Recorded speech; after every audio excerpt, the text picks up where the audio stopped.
किंतु क्षमा आपको अभी मिली नहीं है। आप ही ने तो कहा था कि आप युद्ध के योद्धा थोड़ी ना हैं। आप तो चौसर के खिलाड़ी हैं। हाँ, कहा था। तो क्यों ना आपके साथ एक चौसर की चाल हो जाए गांधार नरेश।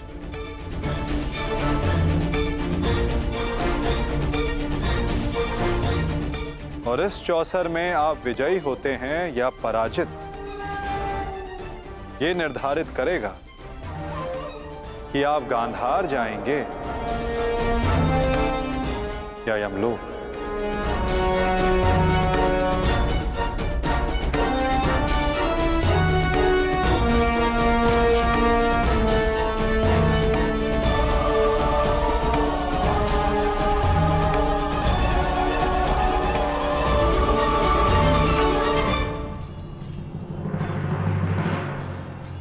दुर्योधन,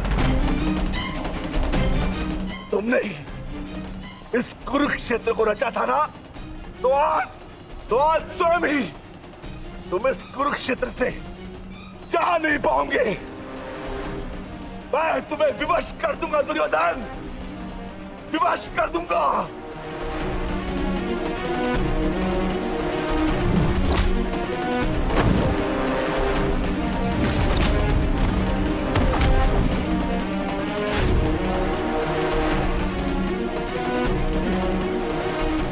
जिसने ये द्यूत सभा रची थी, वो आज वहां से जीवित नहीं जाएगा।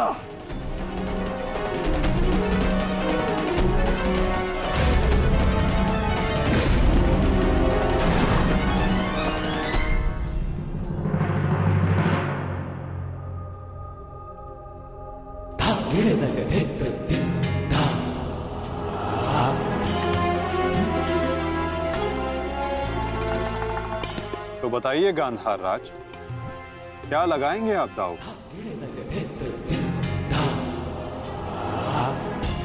नग्न मनुष्य नहाएगा क्या और निचोड़ेगा क्या? गांधार बहुत दूर है और हस्तिनापुर इनके पास नहीं। इनके पास केवल बाकी है तो इनका शरीर और इनके वस्त्र।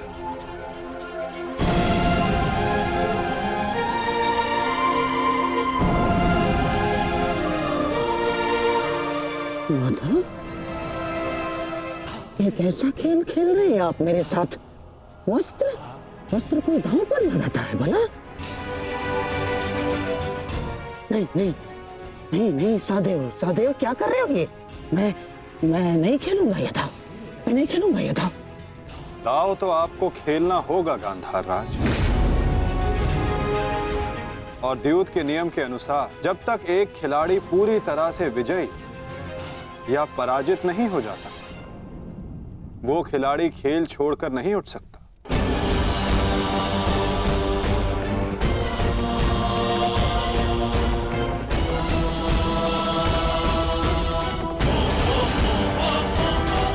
सखी,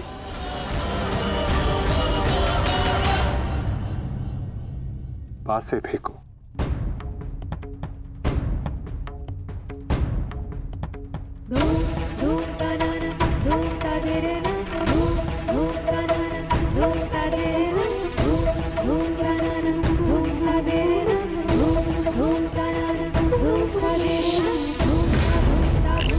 अब ये द्रौपद पुत्री पांचाली विधिवत तुम्हारी दासी हुई।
माधव, स्मरण रहे, चौसर है ये।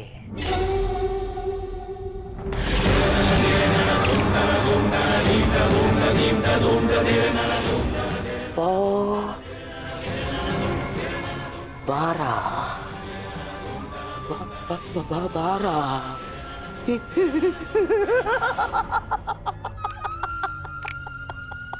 बस अब पौ 12 और विजय मेरी माधव।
ऐसा नहीं हो सकता।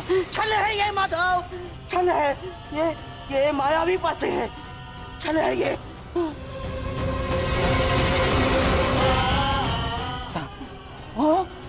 माता भूल गए मामाश्री, 14 वर्ष पूर्व ऐसे ही मायावी पासों से खेल खेला गया था, जिसके कारण ये महायुद्ध हुआ।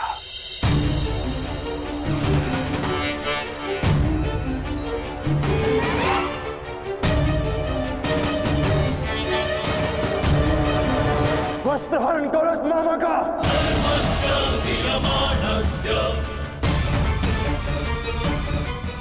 माधव,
धर्मराज,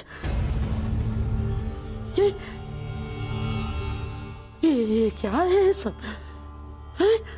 मामाश्री, अगली चाल। अभी तो खेल प्रारंभ हुआ है गांधार राज। विराजिए।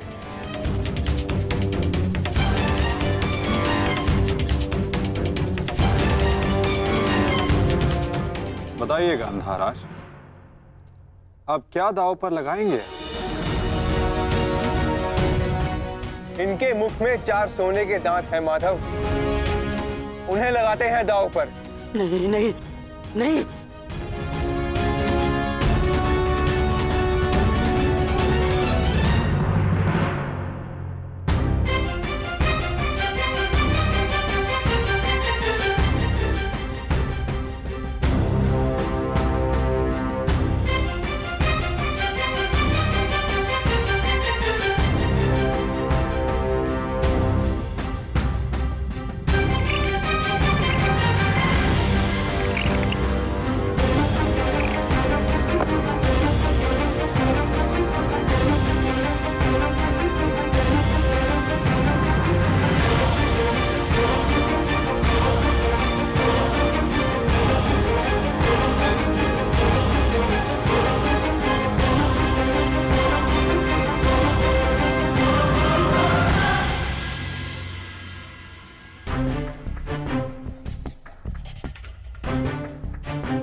दुशासन की विजय के पश्चात बहुत हंसी आ रही थी ना मामाश्री, अब दिखाई अपने तन पंक्तियां, दिखाओ।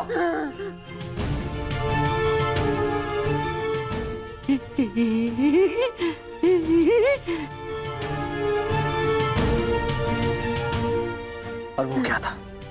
साम दाम दंड भेद, युक्ति कपट छल कुचक्र षड्यंत्र।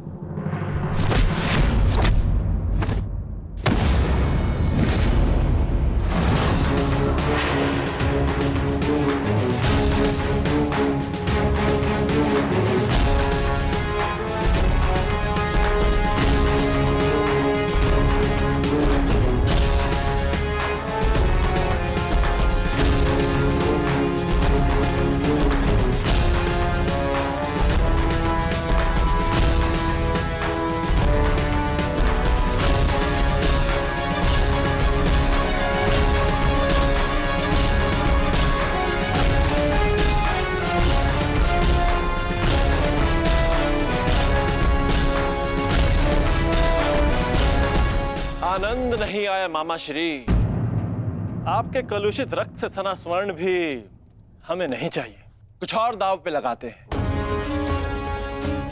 आपका दाहिना हाथ कैसा रहेगा मामाश्री?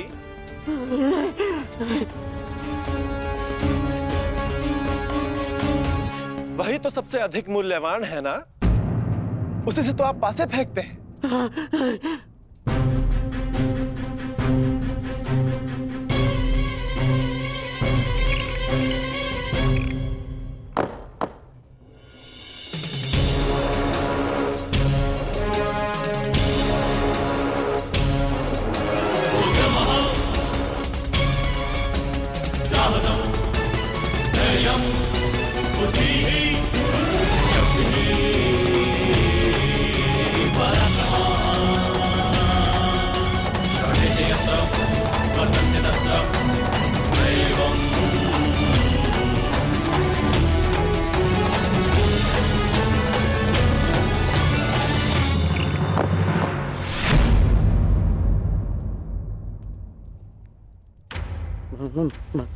माधव, मुझसे भूल हो गई।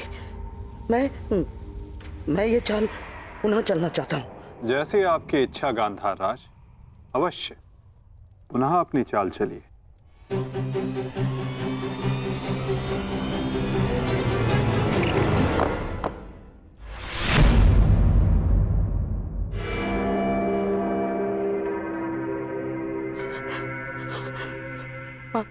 पांचाली, मुझसे भूल हो गई।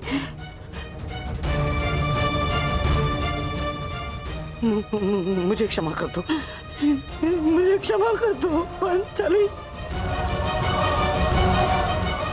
जो आप हार चुके हैं, पहले उसका मूल्य तो चुकाइए मामाश्री।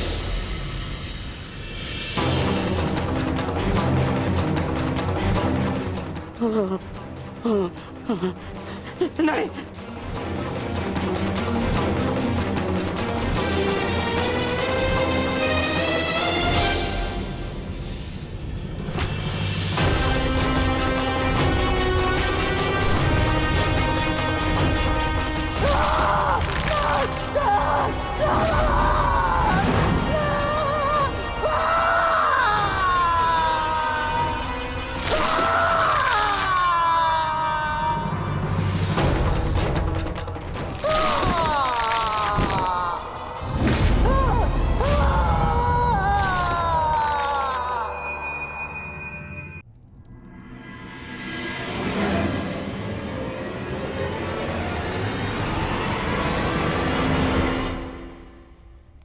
अगली चाल चलते हैं केशव।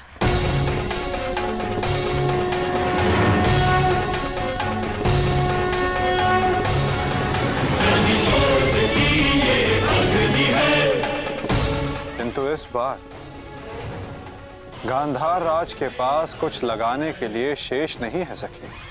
उनका बायां हाथ माधव, वही हाथ जिससे उन्होंने अभिमन्यु की पीठ पर तलवार तलवार भोगी थी।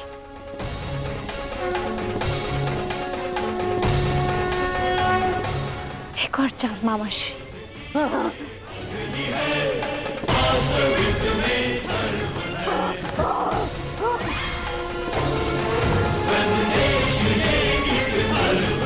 पासे फेंको पांचाली।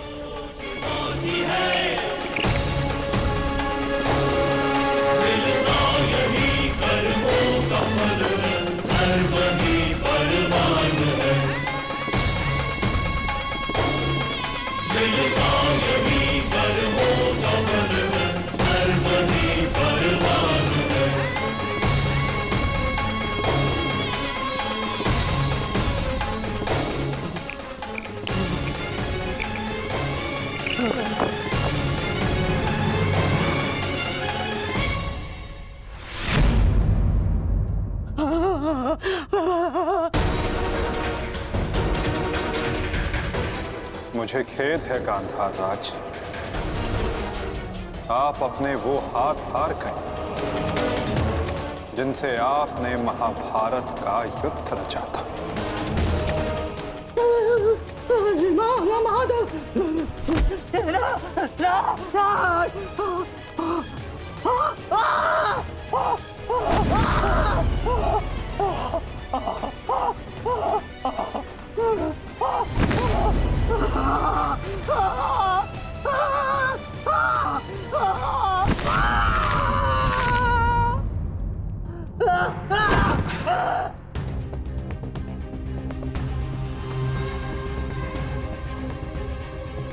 इनके हाथों का दोष कम, इनके उस मन, उस मस्तिष्क का दोष अधिक था। उस द्यूत में, उस लाक्षागृह की अग्नि में इनके मन का नाश करो पार्थ।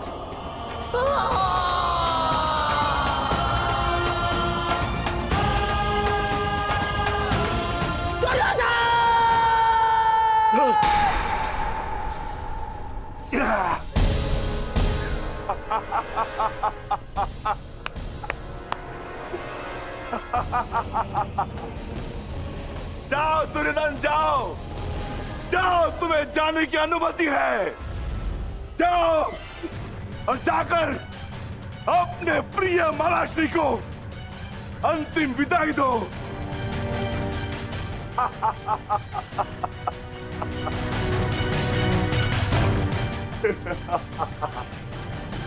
नहीं, नहीं।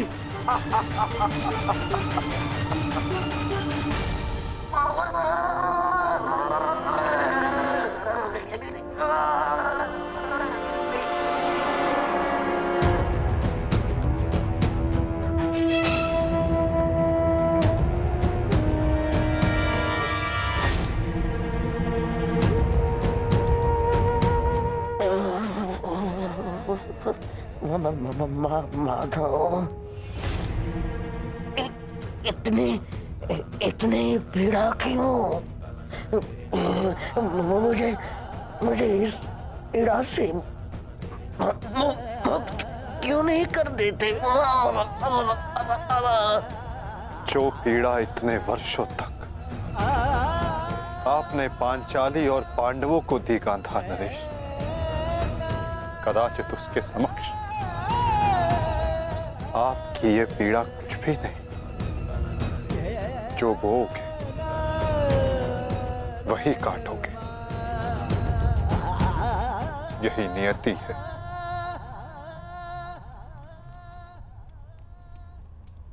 आज आपसे तनिक पीड़ा सहन नहीं हो रही गांधार राज, और उस पीड़ा का क्या जो आपने पांचाली को दी थी। स्मरण करने का प्रयास कीजिए गांधार नरेश, अनुभव करने का प्रयास कीजिए उस पीड़ा का।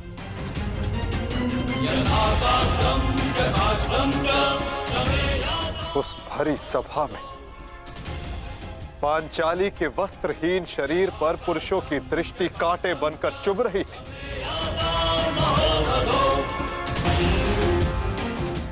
स्मरण है गांधार राज कि किस प्रकार उस सभा में पांचाली गिड़गिड़ाई थी, किंतु तब भी आप सब में से किसी ने एक ना सुनी।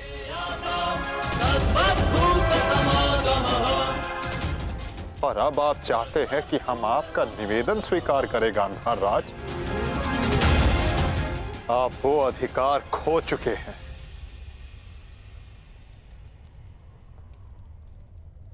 आपकी ये दुर्दशा आपके दुष्कर्मों का परिणाम है। कदाचित आपकी इस दशा को देखकर कुछ कुकर्मियों को शुद्ध और नए जीवन जीने की प्रेरणा मिल सके।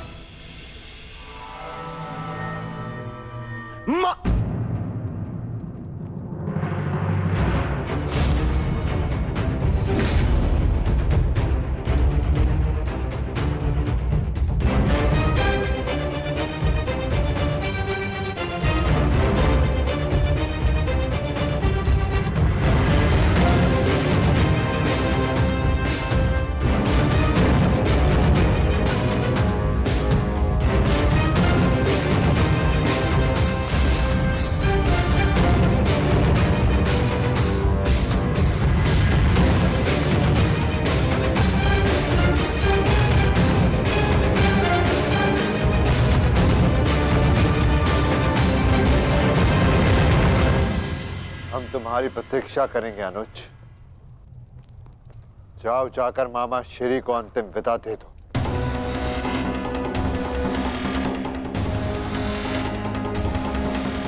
नहीं नहीं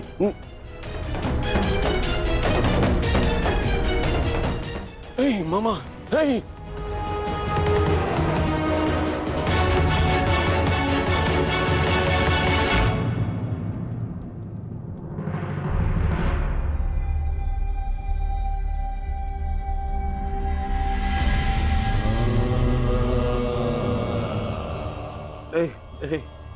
नहीं नहीं नहीं नहीं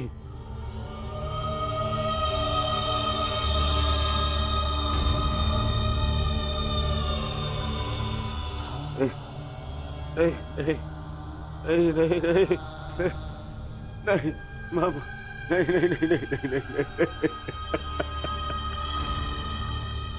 मामा, नहीं नहीं नहीं नहीं नहीं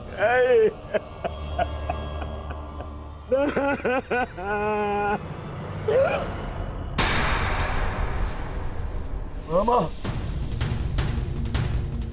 मामा, मामा, मामा, ये क्या हो गया? मैंने अपने प्राण नहीं त्यागे हैं अभी तक। कहाँ थे तुम? मैं यही था मामा, मैं यही था। ये क्या दुर्दशा कर दी है पांडवों ने। मुझे क्षमा कर दो दुर्योधन। मेरा साथ केवल यही तक का था, परंतु मैं प्रसन्न हूँ, क्योंकि एक योद्धा ना होते हुए भी एक योद्धा की मृत्यु मिली मुझे। धन्यवाद दुर्योधन। कहीं नहीं जा रहे हैं आप। मैं आपको लेके चलूंगा, कुछ नहीं होगा आपको। ना कहीं नहीं जा रहे। उठिए उठिए उठिए मामा, उठिए जाने दो आपको। नहीं नहीं नहीं, अरे मामा, मामा, मामा, आप ठीक तो है? क्या हो गया मामा? मामा, मैं आपकी चिकित्सा कराऊंगा मामा। इसको निकालो, इसको। नहीं नहीं नहीं नहीं नहीं नहीं नहीं, मामा, मामा, मामा, मामा, नहीं मामा, नहीं नहीं नहीं मामा, अब कोई लाभ नहीं। नहीं नहीं नहीं। हर मनुष्य का अपना एक विशेष बल होता है। यदि उस बल ने उसका साथ छोड़ दिया तो समझो उसका अंत निश्चित। नहीं मामा, मामा, नहीं मामा।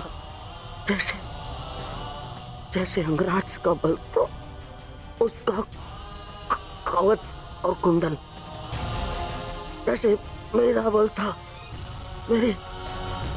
मेरे पास से। अब यदि अंतिम समय में मेरे पासों ने मेरा साथ छोड़ दिया तो अब कोई कुछ नहीं कर सकता दुर्योधन। नहीं नहीं नहीं नहीं मामा। अरे ये जिस गांधार नरेश की नीति से सारा भारतवर्ष कांपता है, इतनी इतनी निर्दयता से उसको मारा इन पांडवों ने। हाँ क्या क्या हाल कर दिया है तुम्हारे और बाकी सबके ऊपर। अत्याचार इन पांडवों ने किया है, उसका प्रतिकार आपका भांजा लेगा मामा। तो मैं छोड़ दूंगा मामा। नहीं नहीं दुर्योधन,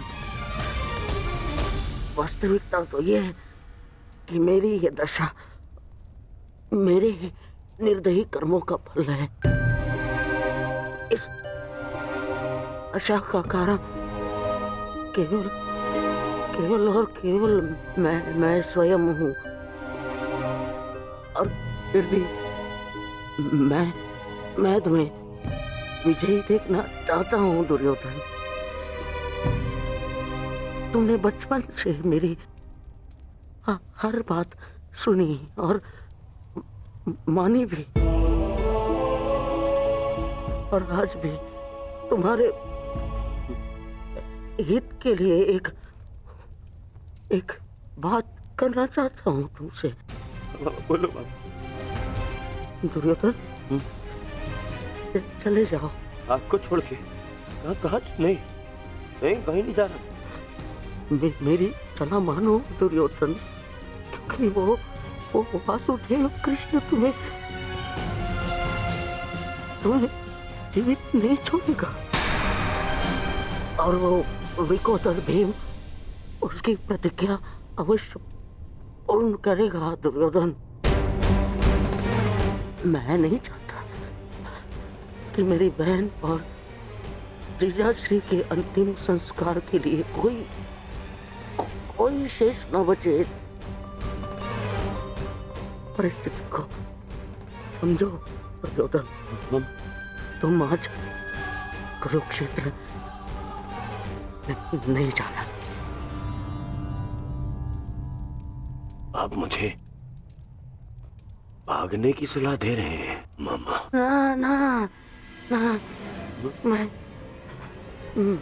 तुम्हें भागने की सलाह नहीं दे रहा हूँ। मैं तुम्हें जाने की सलाह दे रहा हूँ दुर्योधन। यहाँ से जाओगे तो जीवित रहोगे, और यदि जीवित रहोगे तो कल लड़ पाओगे।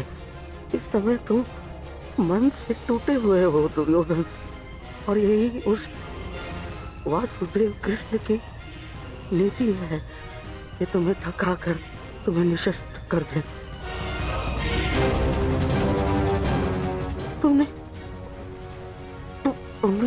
तुमने सोचा नहीं कि कैसे पांडव एक एक करके अलग तुमसे युद्ध कर रहे थे ताकि तुम थक जाओ। ये उस वासुदेव कृष्ण की नीति है तुम्हें परास्त करने की। वो अवश्य कोई चाल चल रहा होगा। यहाँ पास में एक सरोवर है दुर्योधन, उसके तल में एक कुआं है जहाँ सरलता से छिपा जा सकता है। वहां जाओ, विश्राम करो और अपनी शक्ति पुनः अर्जित करो। मेरी बात मानो। तुम्हें मेरी सौगंध। सरोवर में जाओ, अपने मामा की अंतिम इच्छा का पालन करोगे ना? अपने मामा की अंतिम आज्ञा का पालन? हाँ मामा, मैं आपकी अंतिम इच्छा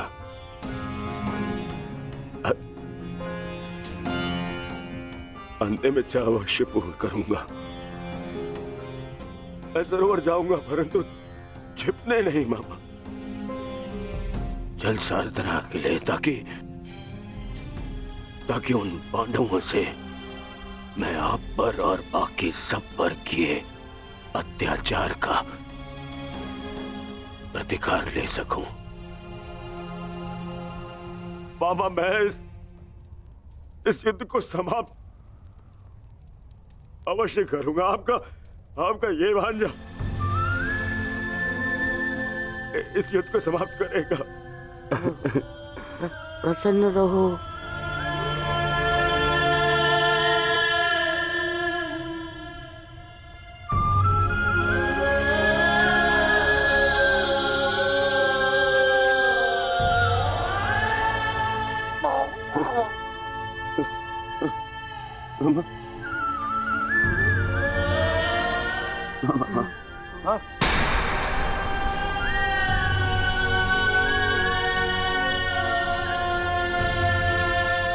मेरे होने वाले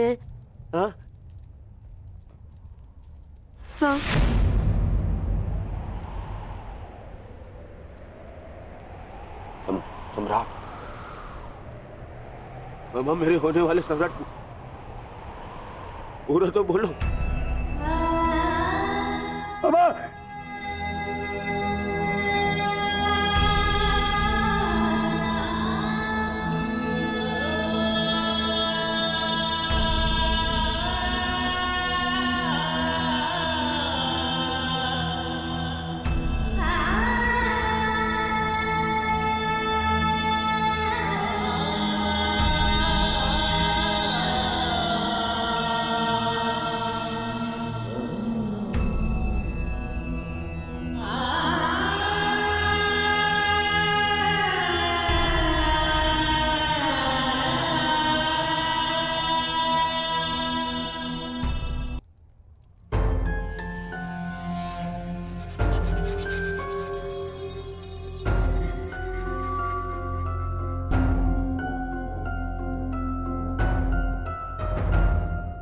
हमें बहुत विलंब हो रहा है युधिष्ठिर। दुर्योधन को गए बहुत समय हो गया है। अब दुर्योधन को बाहर बुलाने का समय आ गया है। प्रतीत होता है कि अपने अंत से डर के भाग गया है वो कायर। इसका अर्थ युद्ध समाप्त हुआ। परंतु ज्येष्ठ, मेरी प्रतिज्ञा तो पूर्ण होना भी शेष है।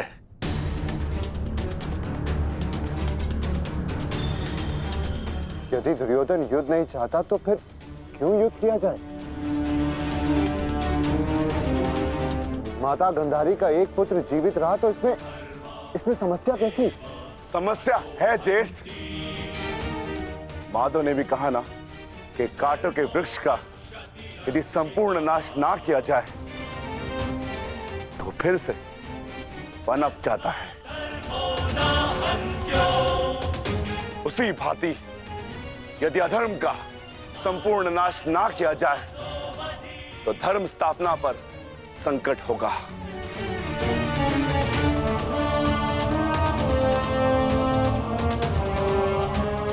आपको हो क्या गया ज्येष्ठ? हमारे साथ हुए अन्याय को इतना शीघ्र मत भूलिए। क्या आप भूल गए पांचाली के अपमान को? क्या आप भूल गए हम सब की प्रतिज्ञाएं?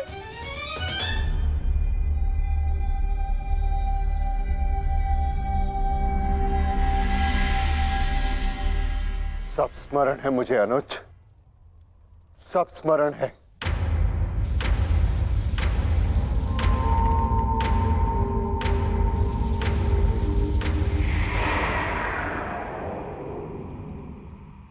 परंतु मुझे तुम्हारी चिंता है। तुम जानते हो दुर्योधन के वश शरीर का कोई तोड़ नहीं, जानते हो ना? इसीलिए उससे द्वंद्व करना व्यर्थ है। माता गांधारी के वरदान ने उसे अजय बना दिया है।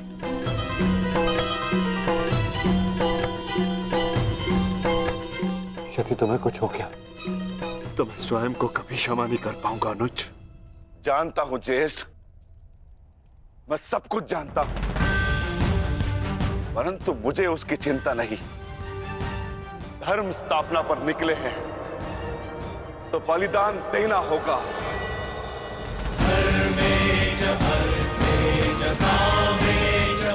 यदि उसके लिए मेरे प्राण क्यों न चले जाए, परंतु मैं प्रयास करना नहीं छोड़ सकता।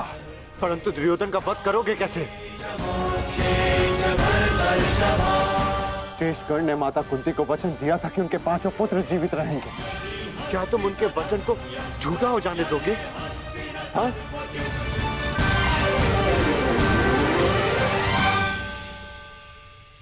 उत्तर दो, उत्तर दो भीम। कैसे परास्त करोगे दुर्योधन को? जोड़ पर से प्रत्येक वस्तु दुर्बल होती है धर्मराज।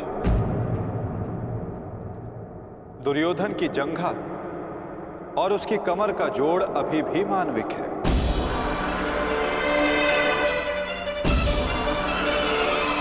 दुर्योधन को वहां से तोड़ा जा सकता है।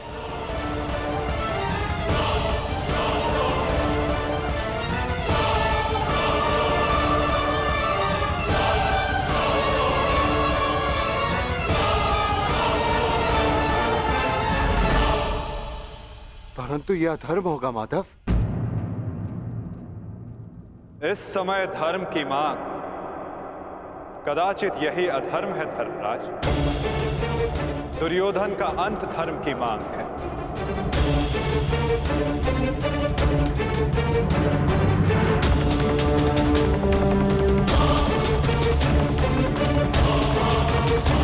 माता कुंती को वचन दिया था कि उनके 5 पुत्र जीवित रहेंगे। क्या तुम उनके वचन को झूठा हो जाने दोगे? हाँ? उत्तर दो भीम। कैसे परास्त करोगे दुर्योधन को? जोड़ पर से प्रत्येक वस्तु दुर्बल होती है धर्मराज। दुर्योधन की जंघा और उसकी कमर का जोड़ अभी भी मानविक है।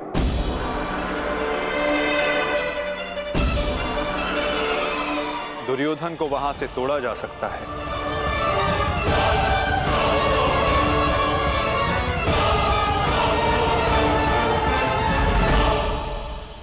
परंतु यह अधर्म होगा माधव। इस समय धर्म की मांग, कदाचित यही अधर्म है धर्मराज।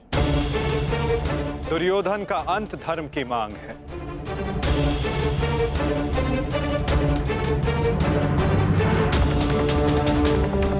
परंतु माधव, युद्ध के लिए दुर्योधन का प्रस्तुत होना भी आवश्यक है। यदि दुर्योधन हम सबके समक्ष प्रस्तुत नहीं होते तो हमें दुर्योधन के समक्ष प्रस्तुत हो जाना चाहिए।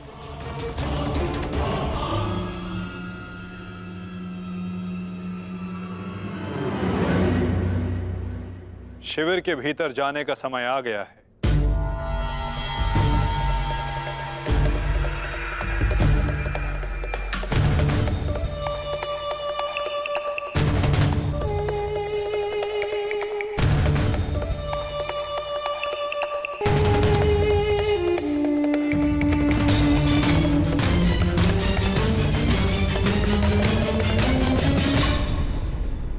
याद तो कोई भी नहीं है।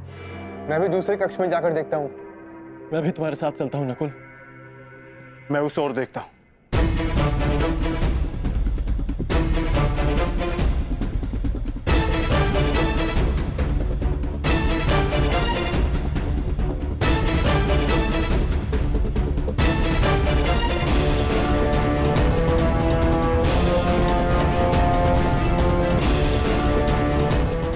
माधव, दुर्योधन कहीं नहीं मिला।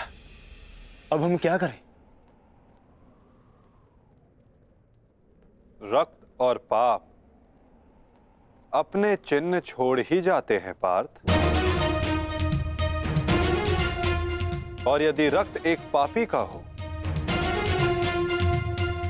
तो वो कभी नहीं छिपते।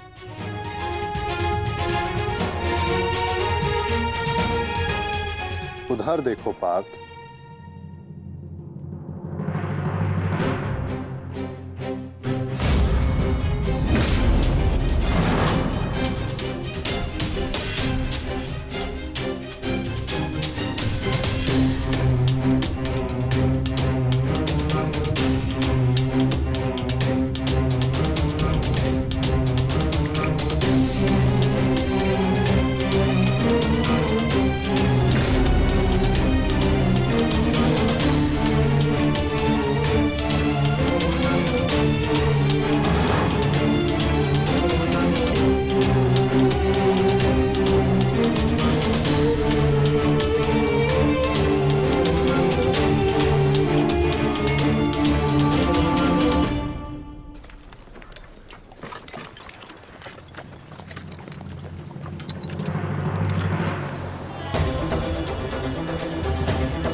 तो दुर्योधन इस सरोवर में छिपा है।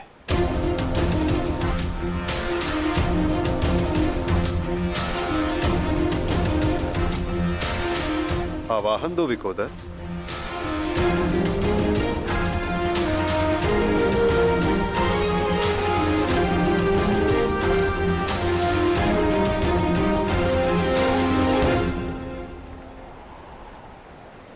दुर्योधन, मैं जानता हूं तुम यहीं छिपे हो। बाहर निकलो कायर और युद्ध करो मुझसे। सुन रहे हो ना कायर, सामने आओ। क्या इस प्रकार मेरा सामना करोगे? बाहर निकलो और बंद करो मुझसे।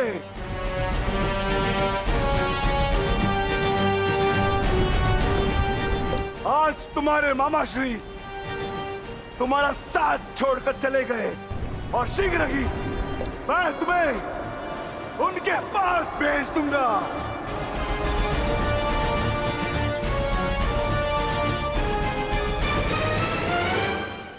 अरे वज्र का शरीर लेकर भी भयभीत हो दुर्योधन।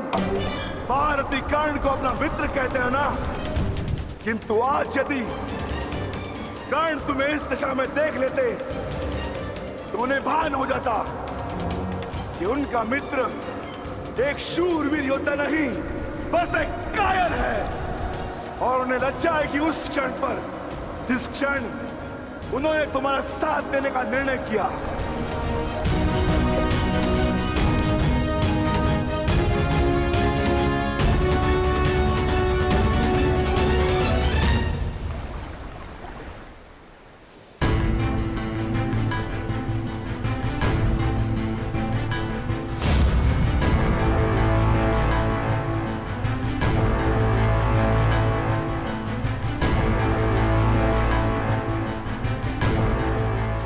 विकोदर,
तुम तो अपने मामा से भी बड़े कायर निकले दुर्योधन।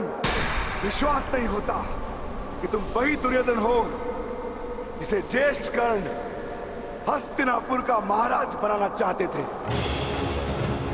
मेरा चयन बिल्कुल ठीक था। दुर्योधन तुमसे बेहतर राजा होगा।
आओ दुर्योधन आओ, स्वागत है तुम्हारा। एक क्षण के लिए ऐसा लगा कि तुम इसी भांति सदैव छिपे रहोगे। मुझे तुमसे छिपने की आवश्यकता नहीं है भीम, क्योंकि मेरा शरीर वज्र का है। स्मरण है ना, कुछ समय पूर्व क्या दुर्दशा की थी मैंने तुम्हारी? स्मरण है?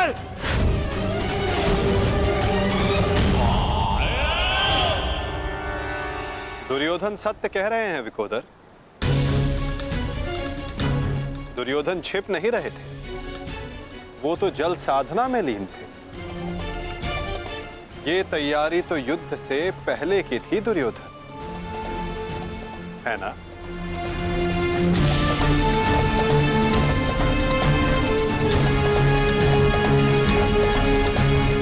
अद्भुत। एक बार फिर तुमने मुझे चौंका दिया। हाँ, मैं जल साधना कर रहा था जो मेरे गुरु बलराम ने मुझे सिखाया है।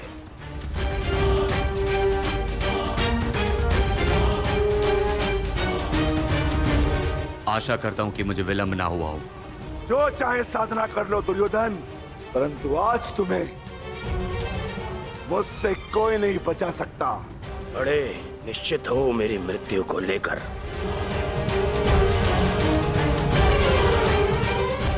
आज क्या कोई नया छल लाए हो मेरे लिए? हाँ, कोई छल नहीं होगा, युद्ध करो। मैं सोचा नहीं कि कैसे पांडव एक एक करके तुमसे युद्ध कर रहे थे। यही उस वासुदेव कृष्ण की नीति है कि तुम्हें थका कर तुम्हें निशस्त्र कर दे। ठीक है, युद्ध होगा, परंतु एक बार में एक ही से होगा और उससे होगा जिससे मैं चाहूंगा।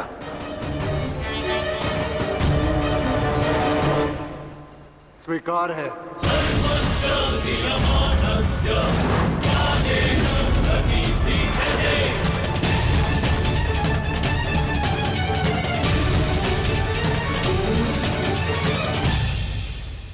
किंतु दुर्योधन, प्रश्न ये उठता है कि तुम युद्ध किससे करोगे? नकुल सहदेव से?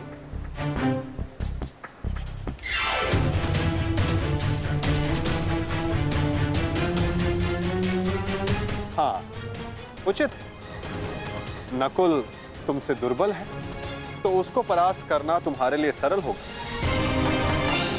और सहदेव ने तो तुम्हारे मामा श्री का वध करके अपनी प्रतिज्ञा पूर्ण की है ना? किंतु ये चुनाव करने से पूर्व एक बात सदा स्मरण रखना दुर्योधन, कि नकुल सहदेव का एक प्रहार तुम्हारे 100 प्रहारों से अधिक स्मरणीय होगा।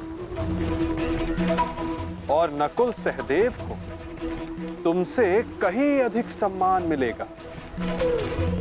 हाँ, कदाचित इस द्वंद्व में, इस महाभारत में तुम भले ही विजयी हो जाओ, किंतु सदा के लिए तुम अपना मान, सम्मान और यश खो बैठोगे दुर्योधन।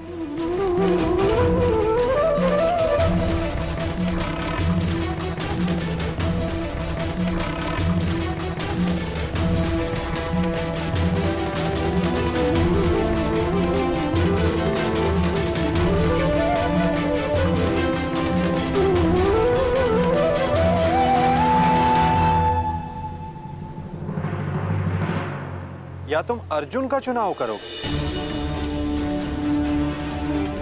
जिसने तुम्हारे मित्र का वध किया।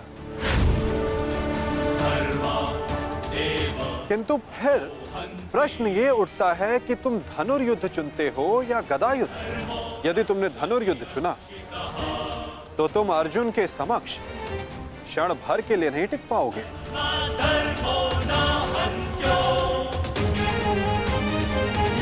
और यदि तुमने गदा युद्ध चुना तो समस्त संसार तुम्हें इस अन्यायपूर्ण चुनाव के लिए सदा धिक्कारता रहेगा।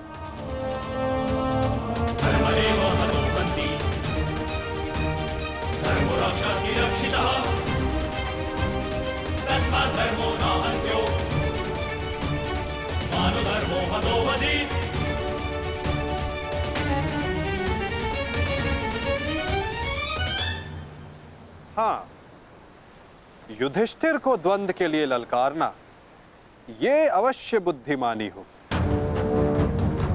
क्योंकि यदि राजा को मारोगे तो सेना तो स्वयं परास्त हो जाएगी। किंतु ये बात स्मरण रखना दुर्योधन, यदि तुमने ऐसा किया तो समस्त संसार तुम्हें उस कायर की भांति स्मरण करेगा जिसने स्वयं से निर्बल को परास्त करने का विकल्प चुना।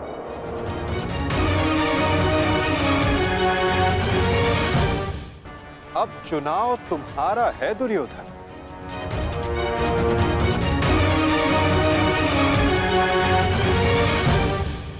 नहीं चलिए, ये फिर तुम्हारा कोई छल है। मेरा चुनाव केवल वो होगा जिसकी मृत्यु मेरे 99 भाइयों के लिए श्रद्धांजलि होगी। परिणाम चाहे जो भी हो, दुर्योधन केवल एक महान योद्धा के रूप में जाना और पहचाना जाएगा।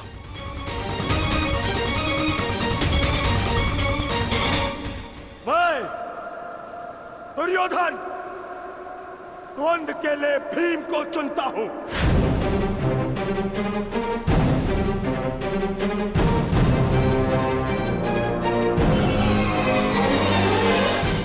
और इसे मारने के पश्चात मैं एक एक करके बाकी चारों भाइयों को मारूंगा। ये मेरा वचन है।